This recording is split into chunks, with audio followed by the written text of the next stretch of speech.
Romance of Sui in Tang Dynasties Chapter 54. We're traveling back to the foundational, really brutal days of the Tang dynasty, specifically the year 618. Right. The fight for control has been just, raging. But today we're looking at what happens after the fight when a huge rival, the Wei King Limi, surrenders to the Tang court. And this isn't some peaceful handshake. This is a masterclass in, calculated psychological warfare. Mm-hmm. It's so much more than just a military transaction. It's this delicate, high-stakes political negotiation. He controlled huge territories, some of the best generals in the land. Absolutely.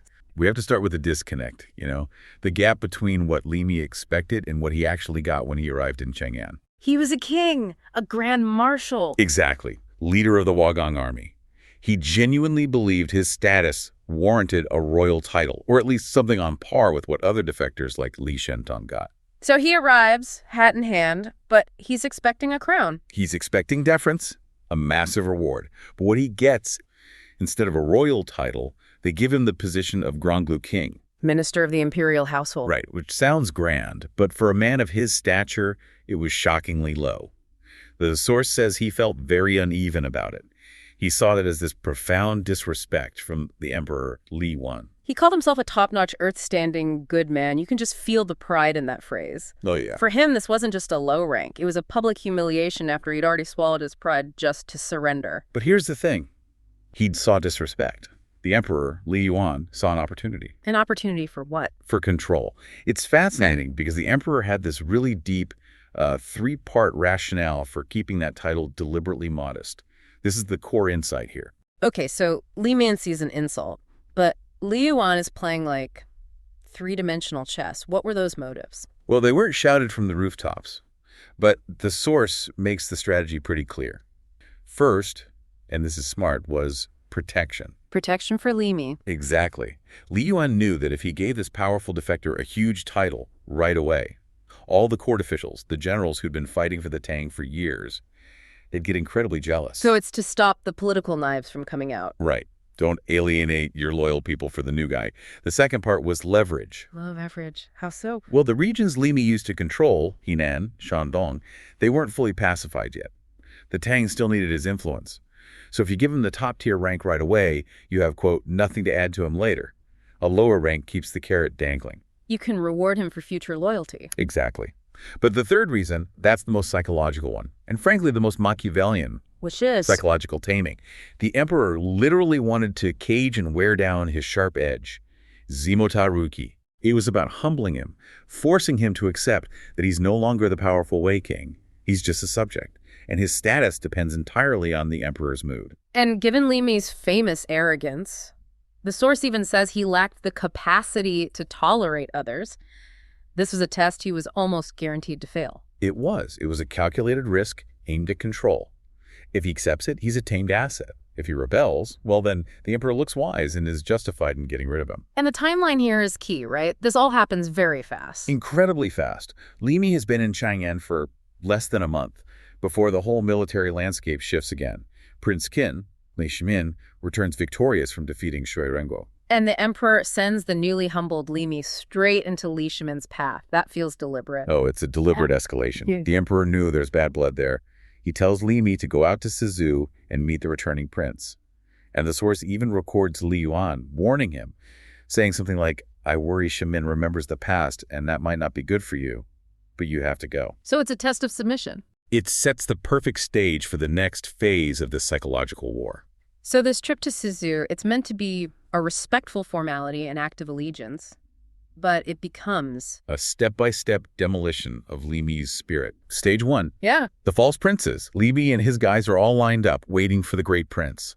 But the first riders to show up, it's not Li Shimin, it's Generals Cheng and Lu Hongji. Okay. And they arrive, and they shout loudly, We are not the prince. The Dianxia is still behind. You, whoever you are, stand and wait.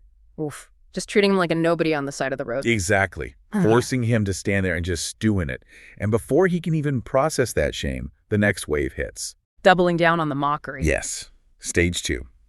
The mocking reminders. Next up, Generals Ma Sanbao and Bai Xiandao arrive. And they don't just ride past. They stop, look right at Li Mi, and they laugh. They openly laugh and say, "We visited you at Jinyang a few years ago. Now you've come to Chang'an to visit us." No. Yes. And then they point to the litter and say the prince is hidden behind the curtain. It's that direct, open ridicule, a reminder of his total failure while he's bowing low, that just breaks him. That's an incredible level of degradation. And this is the moment he nearly ends it all, right? It is. The source says he was overwhelmed by shame, Mammy, and Zhu.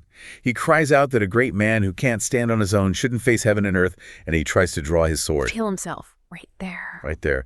His loyal follower, Wang Bodang, has to rush in and grab the sword to stop him. And Wang Bodang uses these classical analogies to talk him down. He does. He invokes King Ren being imprisoned, King Gujian suffering disgrace at Kuaiji, the highest examples of perseverance. He's basically begging him to bear the anger and wait for later plans. It takes ancient history just to convince him to keep living. The damage is already done, though, but the main act hasn't even arrived yet. Not yet. They have to endure one more wave. Stage 3, the silent acknowledgement. What happens here? A final group of generals arrives. They recognize Li Mi, but instead of mockery, they just offer this brief, formal, almost cold nod before riding past. And that reserved, silent judgment coming after all the open ridicule is what hits him the hardest. And he breaks down. He and his men, they just weep openly on the side of the road. The process is complete. The enemy is reduced to tears. And now Li Shimin arrives, dressed royally, mounted high. Li Mi, totally defeated, rushes forward and just grovels on the ground. And when Li Shimin sees him, he is instantly filled with rage. He draws his carved bow, nocks an arrow. a direct threat. Did he fire? No, he held the shot. He pulled the arrow back just to demonstrate his absolute power, then used the bow's tip to point at Li Mi, calling him a mere man, a pifu. Wow. And then he delivers the line, "I was going to shoot you to avenge the time you imprisoned me, but I fear implicating the others, so I will spare your life now." A stay of execution that he frames as a magnanimous act while completely stripping Li Mi of any dignity he had left. And then he adds this chilling prophecy right before he rides off.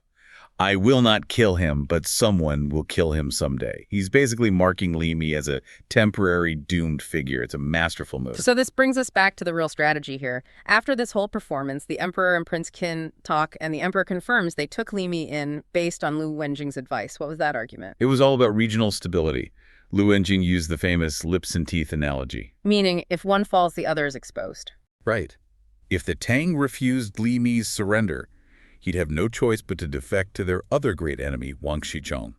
And that would have strengthened their enemy and put the Tang frontier at huge risk. So they didn't take Li Mi because he was valuable. They took him because he was a liability they couldn't let the other side have. Precisely. Li Mi was a pawn. But what Li Shimin was really interested in wasn't the pawn, it was the talent he brought with him. All those incredible generals and advisors. Yes. The first thing Li Shimin does is ask why several key figures who'd been kind to him in the past weren't at the welcoming party. This is where it gets really interesting, because humiliating their former leader seems like a huge risk. Couldn't that have alienated key people like Wei Zhang? You'd think so, but it was a calculated separation. He separated the man from the talent. By crushing the leader while showing magnanimity to the followers, Li Shimin sent a clear signal: your future is with me, not him. And he immediately starts securing these assets. Let's start with the big one, the administrative brain, Wei Zhang. Where was he? Wei Jing was smart. He faked an illness. He knew showing up as Li Mi's man would be politically dangerous. And Li Shimin respected that. He saw it as a shrewd move. He did. He confirms Wei Jing's already been assigned to the Western Prefecture and immediately goes to visit him, pulls him up, and starts talking. Instantly, the enemy's chief advisor becomes an intimate counsel. Next up, a military linchpin for the future Tang dynasty, Zhu Maogong, or Zhu Zhijie. He was still guarding Liang, and Li Shimin points out that Li Mi's arrogance had stopped him from ever getting along with the wise Zhu Maogong, but that Xu is fundamentally loyal. He understood the friction already present in the Wagong leadership. Then there's the masterstroke.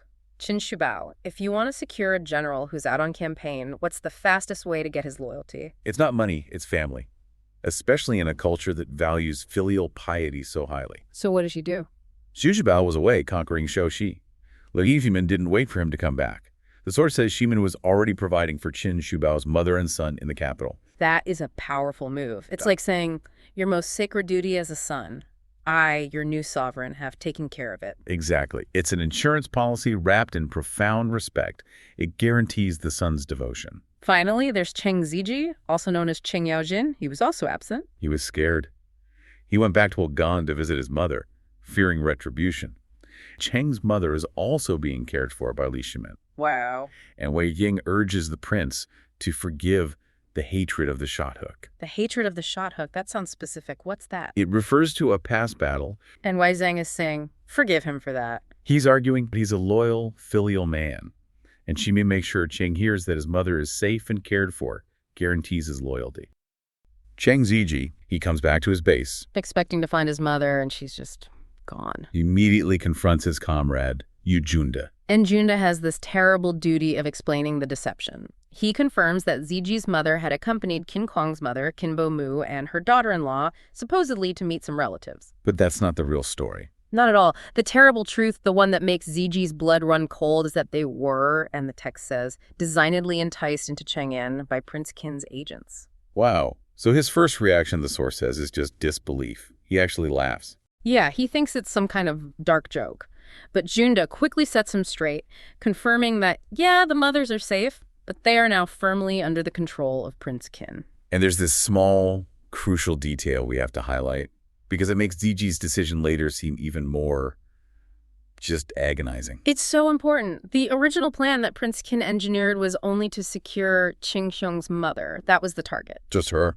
But Zijie's mother, out of sheer goodwill, concern for her friend, she insisted on going with her. People tried to stop her, but she walked herself right into this strategic trap. All based on her own kindness. Exactly. So when Zhijie finally gets the full weight of the situation, that disbelief, it just snaps into absolute fury and despair. He's devastated. And that leads him immediately to this desperate resolution. He shouts, "That murderous fiend making such an ultimate scheme, I will throw away this life of mine." We really have to grasp the intense weight of xiao, or filial piety, in this culture. This isn't just a duty. No, it's the foundational moral contract. His mother is in enemy hands because of him, in a way. So his own personal safety, his life, all of that is now secondary to his obligation as a son. So is sacrificing his life the only honorable path left for him at this point? It seems to be. The source confirms his internal calculus. It says he was only thinking of his mother. He spares not his body, willing to offer his remains in repayment of filial kindness. So his life is the only asset he has left to settle this honor debt. Absolutely. His choice is extreme. I mean, it's almost irrational from a purely military standpoint. He is marching into the headquarters of a prince he personally tried to kill. He knows he's a high-value target. He should be expecting the absolute worst kind of death. But the demands of Zhao just trump political survival completely. That desperation dictates everything. But he can feel that desperation in the narrative. It says he doesn't even stop to say goodbye to his comrade. Not even a pause. He takes a small path to avoid the main roads and just travels day and night, rushing toward what he thinks is his own execution. He's not seeking negotiation. He's seeking martyrdom to honor his mother. Yes. And the stakes rise dramatically once he gets to Cheng. He arrives, finds a place to stay, and then he sends an official note, a Yujie, to the marshal's residence. He's formally announcing his presence. He's basically calling Prince Qin's bluff. Exactly. And Prince Qin, instead of just, sending a captain out to grab the prisoner, he immediately turns this surrender into a huge theatrical event. Why? It's the highest form of political staging. He commands his soldiers to be dressed in their most imposing military gear, arranges them in these strict, visible formations. And the drums? Oh, yeah. And he signals the start of the whole drama by playing loud and soft drums 3 times. This isn't just preparation for an execution. It's a psychological setup. Designed for maximum intimidation and to inflate the perceived power of the prince's vengeance. So the scene is just set for pure terror. A guard announces the Wei offender, Cheng Zhijie, and the sound is like a thunderclap. Zhijie enters, tied up, his hands behind his back. And the description is so memorable. A bare, big fellow just standing there defiantly. Prince Qin, for his part, plays the role of the vengeful sovereign perfectly. He's visually furious, his mustache and eyebrows standing straight up. He slams the table, brings up the time Zhijie nearly killed him at Laojintang, and he doesn't just threaten death, he uses the most visceral terms possible. Right. I will now cook you in a pot or slice you with a knife. It's brutal. But hold on. If the goal was simply execution, why bother with all the theater? Was Qin Wang secretly hoping for a surrender? Or was this over-the-top threat a deliberate setup? It was absolutely calculated. If he had just executed Zhijie quietly, it would have validated Zhijie's martyrdom, and he wouldn't have gained anything strategically. Okay, so by escalating the threat. He ensures two things. First, Zhijie's honor is satisfied. He faced the full, terrifying consequence. And second, that any mercy that follows will be seen as this extraordinary, almost divine compassion. And Zhijie, true to character, he's not intimidated. He laughs in the prince's face. A hearty laugh. He accepts the death sentence, but holds firm on his one demand. I only knew Wei then, I didn't know Tang. I accept this, but quickly call my old mother out to see me one last time, then I will give you this head of mine to settle the score. That is a brilliant countermove. It's like moral judo. It is. He forces the prince to choose between pure vengeance and the appearance of human decency. Denying a son a final farewell to his mother, even an enemy son, would undermine the prince's moral standing in front of his entire court. And Prince Qin sees the leverage immediately. Instantly. He delays the execution. He orders the troops to take Zhijie to see his mother first, then bring him back for punishment. The soldiers grab him, escort him out. And the door to true strategic kindness has just opened a crack. And that crack is where the political genius of Qin Wang is really revealed. We move to the mother's quarters, where the true brilliance isn't in the pardon, but in the provisions. So Zhijie is taken to this huge house east of the West Mansion. And the accommodations, they're extraordinary. We have to pause and just look at what he set up the moment they arrived. The source details the sheer scale of it. 10 to 20 women were assigned to serve them. 20 dedicated guards watching the doors for safety. And it wasn't just basic needs. Oh, no. Beyond daily necessities, they got monthly fabrics and gifts. This is royal treatment, not simple detainment. And the equity of the treatment is so key here. Qin Wang wasn't just looking after his own family. No, the text specifically notes that both mothers were treated equally. No favoritism. This establishes Qin Wang as a man of principle, not just self-interest. So when Zhijie arrives, his mother rushes out. She's embracing him, crying hysterically. It's an incredibly intense scene. So intense that the surrounding officers who are watching this raw emotion from this fierce warrior reduced to a tearful son, they actually start laughing. Officers are laughing. That's such a fascinating human detail in the middle of all this political drama. I think it's that immediate release of tension, but also, the universal understanding of that filial bond. Even hardened soldiers get the power of that moment. Right. And Zhijie, he ignores the laughter. He just wants to know if his mother is safe. She's too emotional to speak. So Qin Bomu steps in. And that intercession is just crucial, isn't it? It's everything. Qin Bomu acts as a witness. She details the depth of the care they've received, the supplies, the gifts of frequent visits. She is effectively vouching for the prince. And Zhijie's mother confirms it all. She even points to 2 specific serving women that the prince gifted for her personal service. And that visual confirmation just shatters Zhijie's entire idea of the prince as this murderous fiend. That is the turning point. That is where loyalty is forged. He's overcome by gratitude and shame, and he confesses he was wrong. He says he never expected Qin Wang to be such a good person. And now he accepts his death willingly. He sees it as the final honorable payment for his past offense against such a generous man. He even tells his mother to forget him and just stay there with Qin Bomu. Prince Qin has successfully flipped the entire narrative. Zhijie's heart has shifted from being a defiant enemy to a profound moral debtor. He's willing to die, not because he has to, but because he feels he should, out of respect for the man who honored his mother. Yes, but before he can leave to face the executioners, Qin Bomu steps in again. She becomes his advocate. His primary advocate. She argues that since the Wei Duke has surrendered and her own son, Qin Qiang, is expected soon, Zhijie's mother shouldn't be left sonless. She's getting ready to go intercede personally. She asks for her formal clothes to make the request official. And this is where the strategic timing of Prince Qin becomes just legendary. Before she can even leave, before that emotional appeal can bind him by his own filial duty, an official arrives with an edict. Preemptive mercy. Exactly. The prince has decreed to pardon Cheng Zhijie of all offenses and instructs him to immediately don the cap and robe and come meet him. He issued the pardon at the precise moment of maximum moral indebtedness. It ensures the impact was pure political power, not just familial obligation. The mother's reaction is priceless. She immediately kneels and prays for the prince's long life and peace. And again, this causes the whole crowd to laugh at her genuine, over-the-top enthusiasm. And she gives Zhijie his ultimate instruction. She does. She tells him to postpone honoring her and go immediately to thank the prince. She tells him to serve such a generous, broad-minded ruler loyally. Her endorsement seals the deal more effectively than any military oath could. And we get that incredible peek behind the curtain into Prince Qin's genius. Yes. When the pardon is sent, he's with his advisors, Wei Zheng and Lu Wenjing, and he reveals his calculation. He says, "Fortunately, I sent the pardon in first." And he acted faster than any family obligation could force his hand. It was a calculated risk-investing compassion that paid off instantly. It converted a high-risk prisoner into a fanatically loyal ally.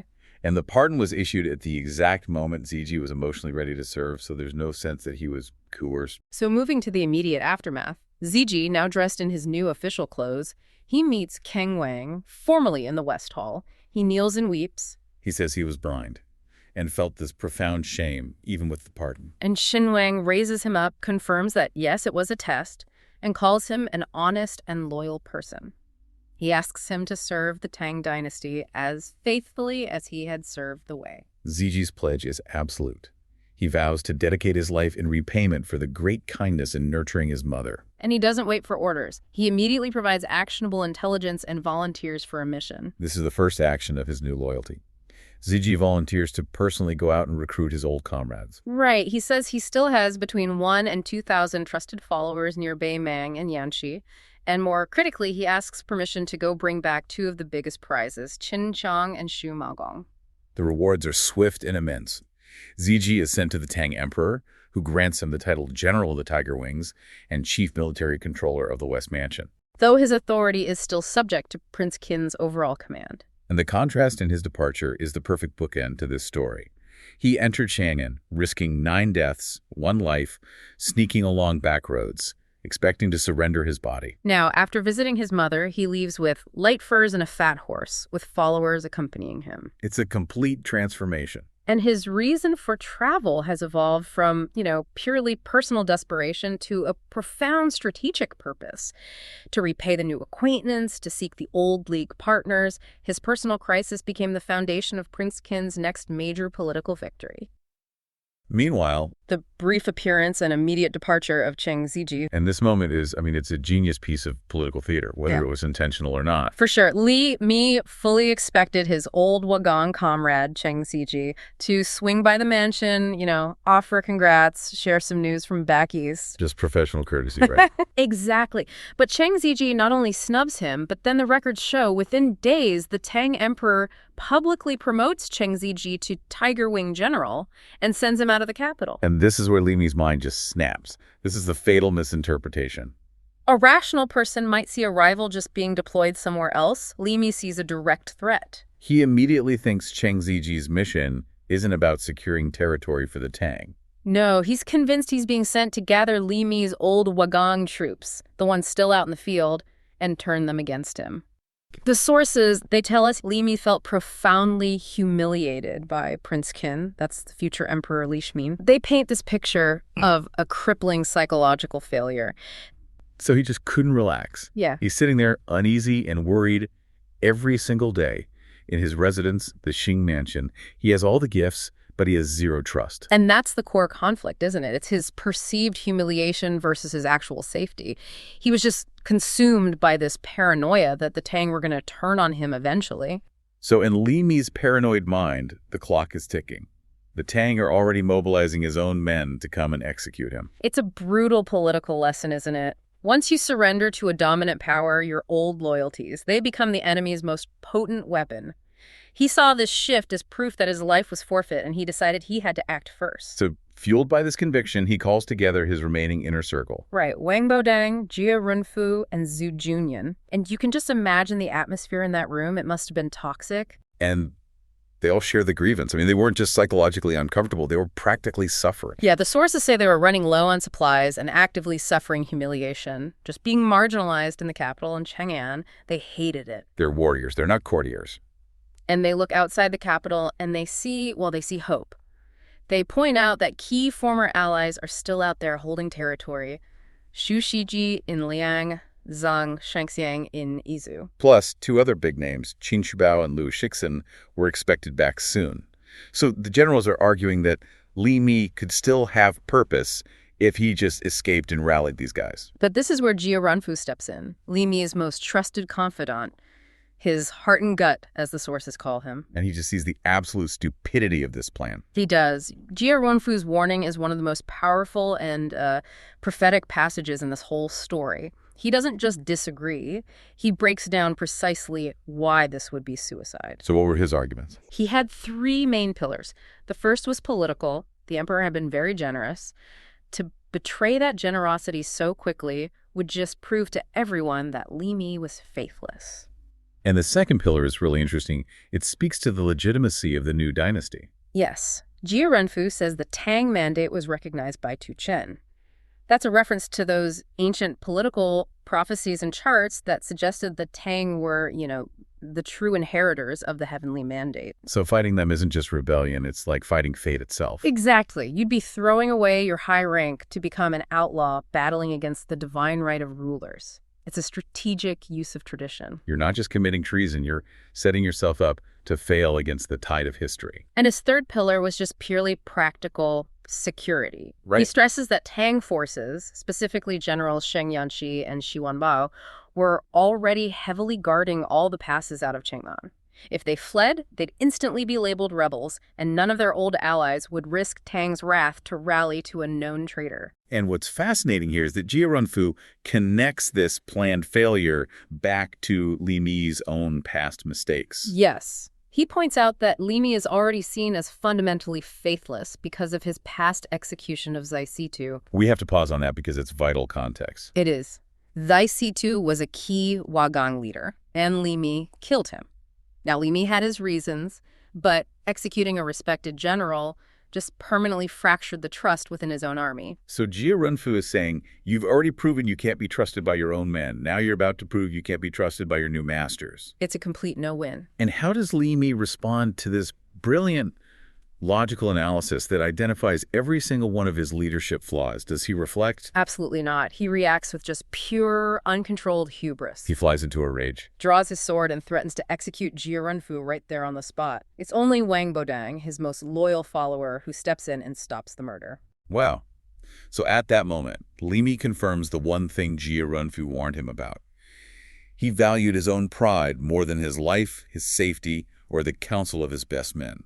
So, with that decision made, the drama then shifts to the domestic sphere. Right. He's got this new royal wife, Princess Dugu, and he tries to persuade her to leave with him.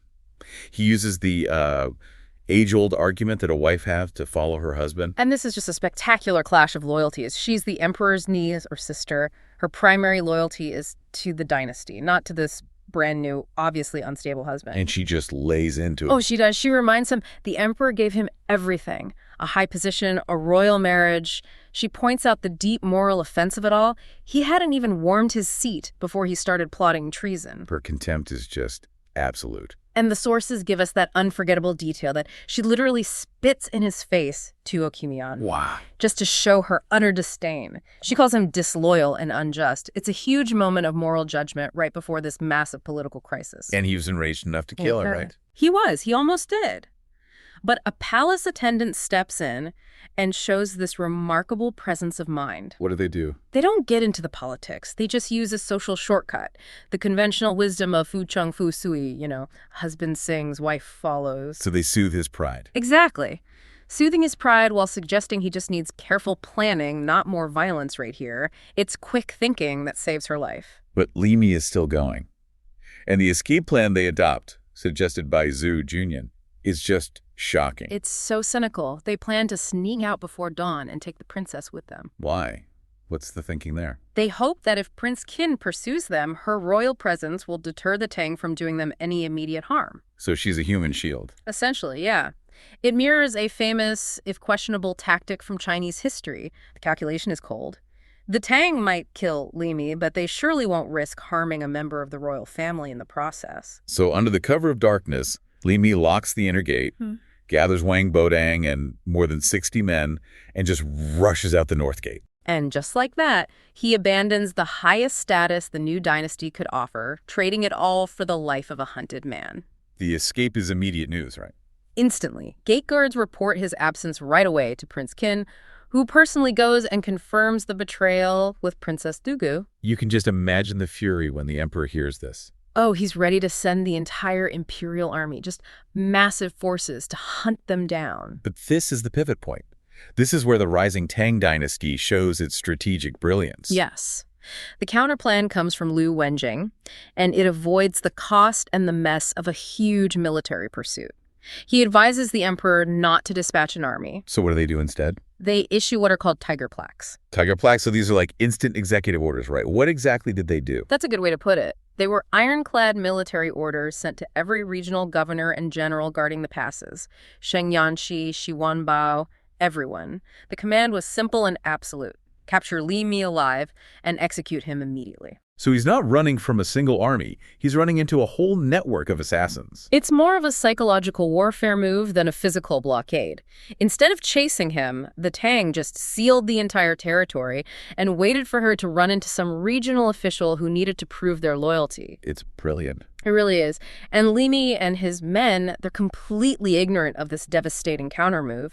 They managed to rush past key points like Tang Pass and Lantian, but then Li Mi commits his second major, fatal strategic error. He suggests splitting up. Always a bad idea. It always sounds smart on paper, harder to track, you know? Yeah. But in reality, it just neuters your already meager defensive capability. That's the critical flaw.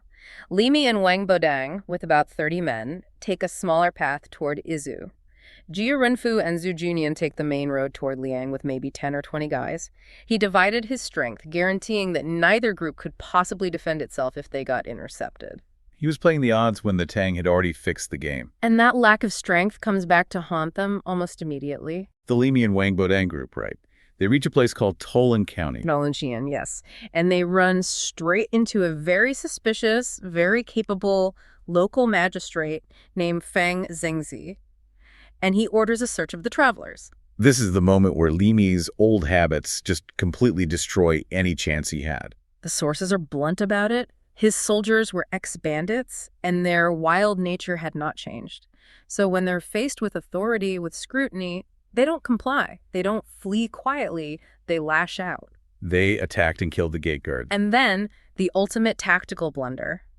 They storm the county's warehouse and start looting it. Why? Their money had run out, so they just reverted to being common brigands. So they went from being political fugitives who could, theoretically claim some kind of grievance. To being common murderers and plunderers. This single act of looting just removed any possibility of a political settlement or mercy. They were now confirmed enemies of the state, requiring immediate military eradication.